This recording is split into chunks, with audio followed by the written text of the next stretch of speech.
વિદ્યાનગરની SP યુનિવર્સિટીમાં professor પર હુમલાથી ચકચાર મચી। અંગ્રેજી વિભાગના વડાએ ચાલુ ક્લાસમાં પ્રોફેસરને લાફો ઝીકી દીધો। ડોક્ટર મનીષ સોલંકીને લાફો માર્યાની વિગતો સોશિયલ મીડિયા પર વાયરલ થઈ છે।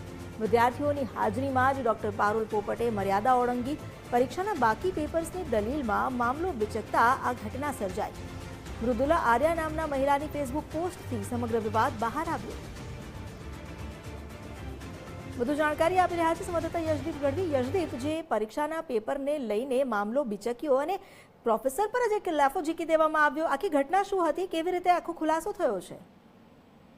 ચોક્કસથી અમિતા, જ્યાંથી વિદ્યાર્થીઓ જેને પોતાના માર્ગદર્શક સમજતા હોય છે તેવા જે પ્રોફેસર હોય છે કે જેઓ લોકોને ગાઈડ તરીકે પણ સેવા આપતા હોય છે, તે જ પ્રોફેસરો દ્વારા આ પ્રકારેનું વર્તન ક્યાંક ને ક્યાંક શિક્ષણ જગતને શરમાવે તે પ્રકારની પરિસ્થિતિ છે।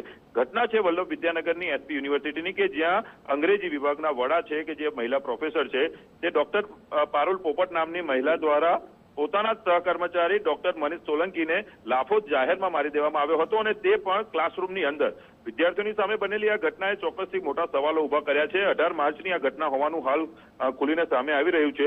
એક વિદ્યાર્થીની જે મૃદુલા આર્યા નામની જેના દ્વારા સોશિયલ મીડિયા પર એક પોસ્ટ મૂકવામાં આવીને 18 તારીખે બનેલી આ ઘટનાની જ્યારે તેણે તેમાં ઉલ્લેખ કર્યો ત્યારે આ સમગ્ર ઘટના પ્રકાશમાં આવી છે અને હાલ આ ચર્ચા જે છે વિદ્યાનગરમાં શિક્ષણ જગતમાં ખૂબ જ જે કહી શકીએ કે શર્મજનક ઘટના બની હોય તે પ્રકારની અત્યારે ચર્ચાઓ ચાલી રહી છે। સોશિયલ મીડિયામાં પોસ્ટ મૂકવામાં આવી અને આ ઘટના પ્રકાશમાં આવી છે। હજુ સુધી કોઈ ચોક્કસ કારણ આ સમગ્ર ઘટનામાં ખુલીને સામે નથી આવ્યું કે ઘટના બની છે તો બની છે કેમ અને કયા કારણોસર જે છે મહિલા પ્રોફેસર દ્વારા પોતાના સહકર્મચારી ઉપર હાથ ઉપાડવામાં આવ્યો હતો। સમગ્ર મામલે હજુ સુધી યુનિવર્સિટી દ્વારા પણ કોઈ સત્તાવાર જે છે માહિતી બહાર લાવવામાં નથી આવી, પરંતુ જો ઘટના બની છે તો ચોક્કસથી ખૂબ જ શર્મસાર ઘટના કહી શકાય, કારણ કે શિક્ષણ જગતના જે પ્રોફેસર છે તેમના દ્વારા આ પ્રકારનું વર્તન કેટલું યોગ્ય તે એક મોટો સવાલ છે। જી આભાર આપનો જાણકારી આપવા માટે।